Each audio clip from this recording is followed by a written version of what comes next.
na baraka. Hatuwahimizi watu wafanye uasi dhidi ya watawala wao madhalim wanaowadhulumu, na ikiwa watadhulumiwa haki yao basi tunawaamrisha wao wafanye subra. Na hivi ndivyo alivyotufundisha Mtume sallallahu alaihi wasallam.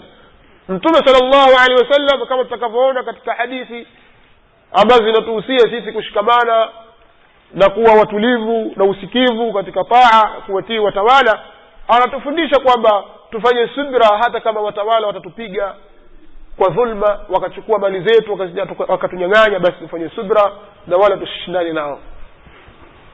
Wa in duriba dhaharuka wa ukhidha maluka fasbir wa ati, katika hadithi ya Hudhaifa ibn al-Yamani alipokea Imam Muslim rahmatullahi alayhi.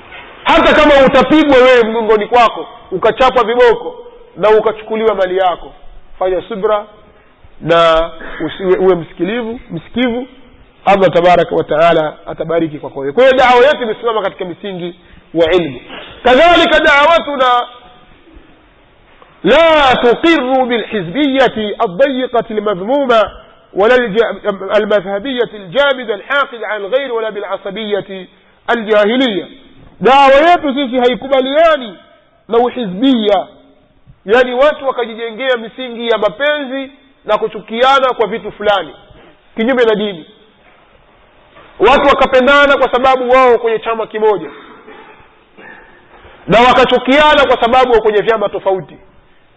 Huyu kwa sababu yuko kwenye chama hiki na yule kwenye chama kile, na wao ni Waislamu, wanachukiana kwa sababu ya vyama vyao, au wanachukiana kwa sababu ya taasisi zao, au wanachukiana kwa sababu ya tofauti ya mashule yao, wanachukiana kwa sababu ya tofauti ya makabila yao, wanachukiana kwa sababu ya tofauti za nchi zao. Sisi hatukubaliani na mwendo kama huu. Waislamu hawatakiwi kujenga misingi ya sampuli hiyo ya chuki. Hatukubaliani na hizbiyat, tukawa tunachukiana kwa sababu huyu yuko chama hiki na huyu kwenye chama hiki, kwa hiyo chuki zikajengwa juu. Au tukawa tunapendana na watu kwa sababu ni jamaa zetu, kwa sababu ni watu wa kabila letu, au kwa sababu ni mtu wa mji wetu au kanda yetu, au kwa sababu huyu kwenye chama chetu, au ni mwanafunzi mwenzetu, tukawa tunapendana kwa misingi hiyo, tuangalie dini. Hilo jambo hatulikubali sisi. Dawa inayolingania misingi hiyo ni dawa ya kihizbi. La nuqirru bilhizbiyyati almadhmuma ad-dayiqa wala almadhhabiyyati aljamida. Hatukubaliani na siasa na mifumo ya kulingania kwenye umadhehebu.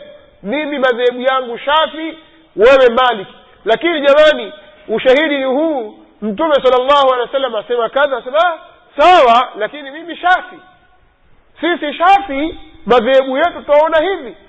Lakini Mtume sallallahu alaihi wasallam asema hivi. Ndio. Kwani Shafi alikuwa hajui? Madhehebu yaliyojenga katika misingi kama hiyo ya taassubi kama hizo, sisi tukubaliani nayo. Si dini ya Allah tabaraka wa taala, wala dini aliyolingania Mtume sallallahu alaihi wasallam. Wala al-asabiyyati al-jahiliyya. Sisi wala dawa yetu haikubaliani na taassubi za kijinga, ikawa sisi tutatengana na kupendana kwa sababu ya nchi au kwa sababu ya miji au kwa sababu ya ukabila na mambo mengineyo. Wewe Mbara, sisi ni watu wa visiwani, na yeyote atakayesema muungano uwepo, kichwa chake halali yetu. Kuna watu wamefikia kiwango hicho, watu wa muamsho, lazima Wazanzibari, na atakayesema muungano upo, kichwa chake halali yetu. Sisi hatukubaliani na dawa ya sampuli hizi. Dawa inayolingania taasub za kimadhehebu au taasub za kimiji kama hali kama hii haikubaliki katika Uislamu. Na atakayepigania haya akafa, mata mitatan jahiliya, atakuwa amekufa katika kifo cha kijahilia bila shaka.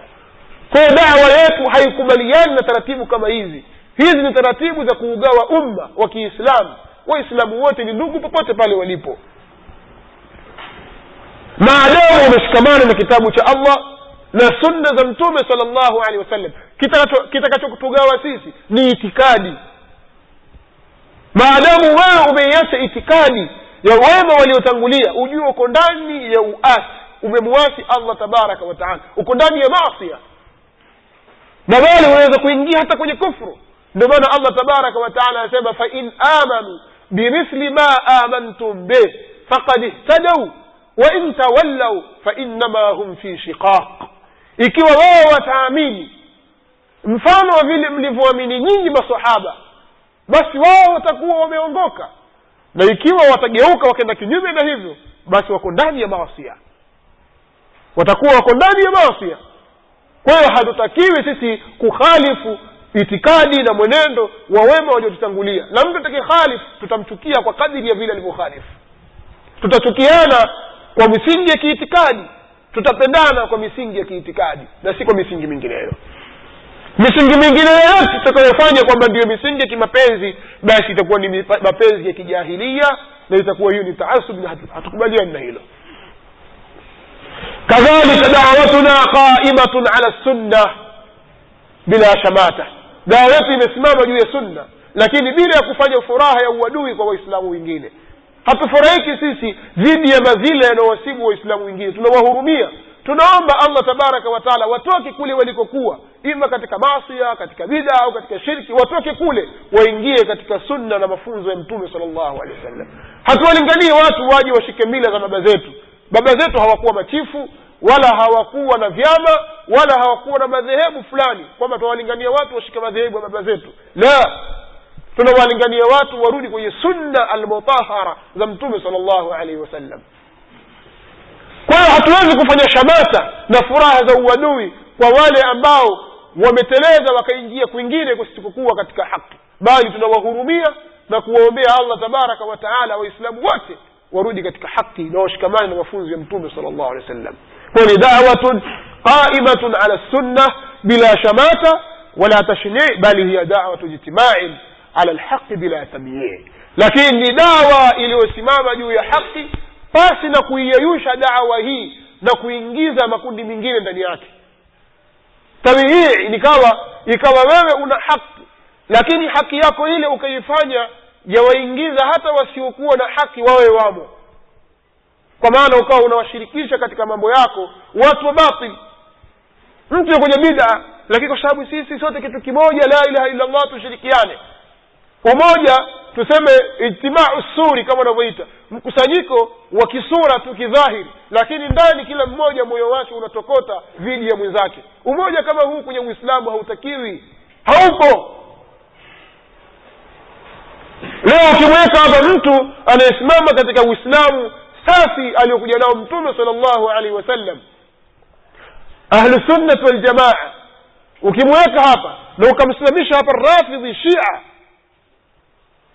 hata kama watashikana mikono watasema sisi tumeungana tuko kitu kimoja, lakini waongo.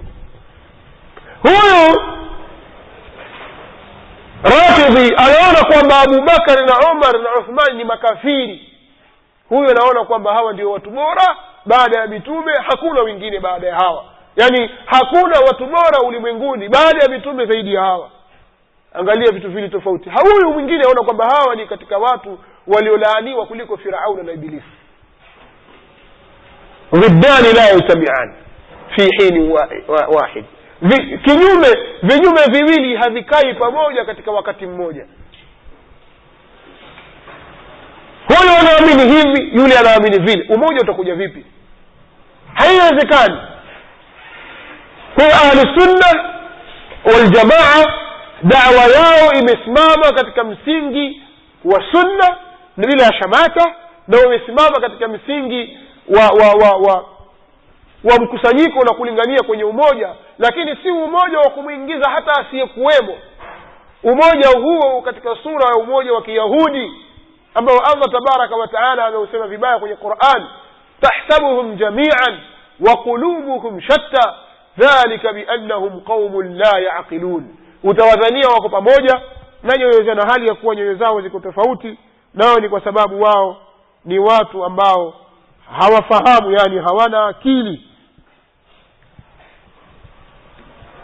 Sisi tutakiwi kwa katika umoja wa sampuli hiyo, na ndio umoja unaolinganiwa na watu wengi kwamba Waislamu tuwe kitu kimoja. Kitu kimoja tunaona mashia wako mbele, makadiani, Hizbu Tahariri, watu wa bid'ati mbalimbali. Tushirikiana kwenye lipi? Umoja unaozingatiwa si umoja wa vichwa, ni umoja wa nyoyo. Na hili haliwezi likafanyika ila kwa kampeni maalumu iliyojengwa katika misingi ya ilmu na basira ya kuwalingania watu na kuwashawishi watu warudi kwenye sunna za Mtume sallallahu alaihi wasallam. Kwa hiyo sio jambo la kukurupuka, lakini ni jambo linalowezekana na ndilo jambo linalotakiwa. Hatuwezi kusema kwamba jambo muhimu sana, la. Kuwalingania watu kurudi kwenye sunna za Mtume sallallahu alaihi wasallam ni jambo la wajibu na ni jambo linalotakiwa na ndilo ambalo litakaloleta natija iliyo bora. Na ndio maana katika dawa yetu sisi, inshallah tutaendelea mpaka tutakapofika saa 6 kamili, na imebaki dakika chache. Dawa yetu sisi imesimama katika msingi wa usafishaji, tasfia. Tunafanya kampeni kubwa ya kusafisha fikra za Waislamu na nyoyo za Waislamu, tukianza sisi wenyewe kwanza kusafisha nyoyo za Waislamu na fikra zao na mienendo yao na kila kitu chao na yale mambo machafu ambayo yameyagandisha kwenye fikra zao na akili zao na nyoyo zao na ibada zao. Lazima tufanye kampeni na dawa ya hali ya juu kusafisha zile fikra chafu zilizoingizwa, kusafisha sunna na bid'a na mambo mabaya ambayo yameingizwa. Na huo ndio mwenendo ambao Mtume sallallahu alaihi wasallama amewasifia nao ahli sunnah wal jamaa kwa kusema katika hadithi ambayo ni hasan kwa sababu ya njia zake nyingi, ambayo hadithi hii ameisahihisha Sheikh Al-Albani rahimahullah ta'ala katika Mishkatul Masabih katika kitabu al-Ilm al-fasl ath-thani hadithi nambari 248 katika chapa ya 3 ya mwaka 1985 iliyochapishwa na Al-Maktab al-Islami Beirut. Anasema Mtume sallallahu alayhi wasallam, yahmilu hadha al-ilma min kulli khalafin uduluhu ينفون عنه تحريف الغالين وانتحال المبطلين وتأويل الجاهلين. dini hii wataibeba katika wale waliofuatia, miongoni mwa wale waliokuja baada ya wale waliotangulia, wale waadilifu ndio watakaoibeba dini hii. Wataweza kuibeba dini hii kutoka kwa watu waliotangulia, wale waliofuatia baada yao, walio waadilifu. Hiyo ndio sifa yao. Hawa kazi yao itakuwa ni kupinga upotoshaji unaofanywa na watu wenye kuvuka mipaka. Katika sifa za watu waadilifu hao, hawanyamazi kimya. Mtu akileta jambo ambalo kinyume na dini, wao wanasimama kulipinga. Yanfuna anhu tahrif alghalin, wanakataa na wanapinga kuisafisha hiyo dini kutokana na zile tahrifat, upotoshaji unaofanywa na wale wenye kuvuka mipaka. Wantihala almubtilin, na hila zinazofanywa, hila chafu zinazofanywa na watu wa batil. Kuna watu wa batil wanataka kuitumia dini kama ndiyo mgongo wa kufikia kwenye dunia yao. Wanataka kupitisha batili zao kupitia dini, wana magendo yao watakayoyapitisha kwenye dini.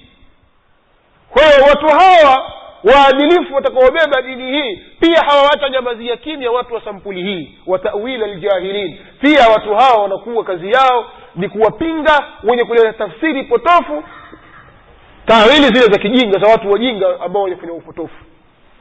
Mtu analeta tafsiri na maana na sio ile kusudiwa. Hapa tuonyesha hapa mtu anazungumza sayansi ya Qur'an, aanza kusaja mahali sipake. Watu waliobeba da'wa hii hawamkubali, akisimama tu wanamcharaza. Sasa jamani, taratibuni waislamu wajua njia ya Mtume sallallahu alaihi wasallam aliyozungumza kuhusu dawa hii ya Mtume sallallahu alaihi wasallam itabebwa na watu waadilifu. Kazi yao wao ni kuwacharanga wale wenye kupotosha katika dini. Akisimama tu akitia pua tu wamekatwa. Sasa jamaa, kila mtu afai? Kila mtu afai ila yule ambaye ameshikamana na kitabu na sunna kwa ufahamu wa wema uliotangulia.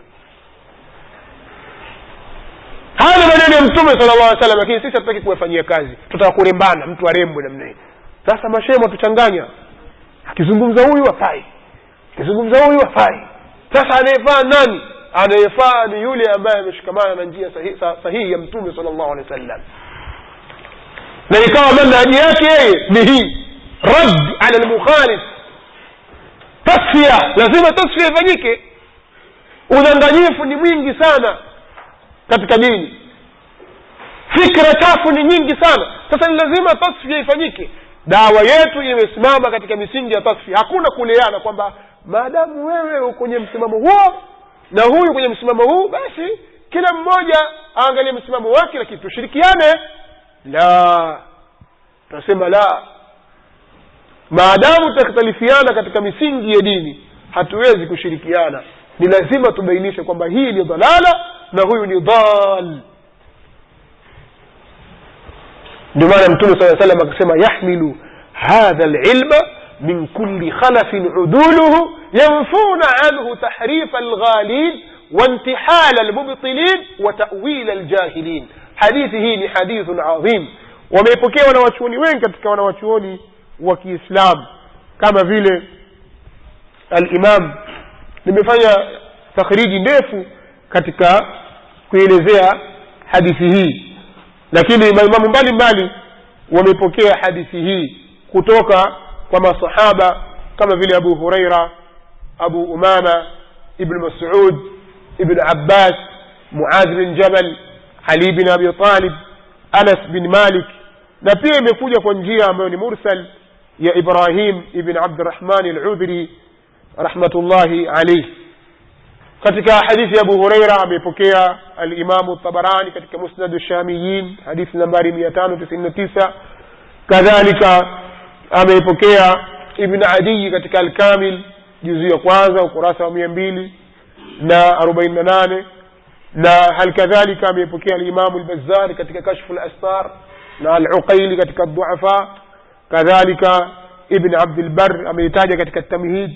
hal kadhalika hadithi hii ameitaja al-Khatib al-Baghdadi katika kitabu chake Sharaf Ashab al-Hadith. kadhalika al-Imam al-Harawi katika Dhamm al-Kalam. hal kadhalika ameitaja al-Imam Ibn al-Jawzi katika muqaddima wake wal mawdu'at, kwa sababu baadhi ya turuq ni mawdu'a na nyingine la asla la ba'sa biha, na baadhi nyingine dhaifu yake ni yasir. pia vile vile ametaja al-Imam Ibn Abi Hatim katika muqaddima wa Jarh wa Ta'dil, na wengi katika wanawachuoni wa hadithi. kwa hiyo ni hadithi ambayo wanawachuoni wamekhtalifiana kidogo katika upande wa siha, lakini kauli iliyokuwa na nguvu, hadithi hii ni hadithi hasanun likathrati turuqihi wa shawahidihi. wallahu ta'ala a'lam. nasimama katika wakati huu kwa sababu ya kutoa fursa ya maswali mpaka kufikia wakati wa dhuhuri, nadhani tutakuwa tumefanya sawa sawa, lakini tukifahamu kwamba muhadhara tutaendelea tena baada ya asri, na pia vile vile tutaendelea kesho insha Allah. kwa hiyo kama kutakuwa kuna baadhi ya mambo ambayo yatazungumziwa, yani nimepanga kuyazungumza